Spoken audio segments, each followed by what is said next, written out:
বাদামের একটা চাটনি করব। এটা হলো আজকে পেঁয়াজ রসুন ছাড়া বাদামের চাটনিটা। প্রথম বাদাম দেব, এক টুকরা আদা দেব, কাঁচামরিচ, এটা হইলো কারি পাতা, এই যে কারি পাতা, এই যে আদাটা হলো টক দই। অনেকে তেঁতুল দেয়, টক দই দিয়ে আস্তে আস্তে টক দই দিলাম, সাথে একটু লবণ ও চিনি। আমরা এটাকে এখন ফেটাবো। বাদামের চাটনি রেডি।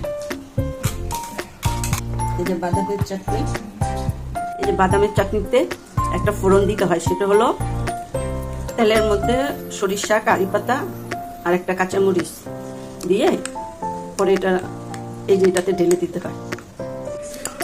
আমাদের রেডি।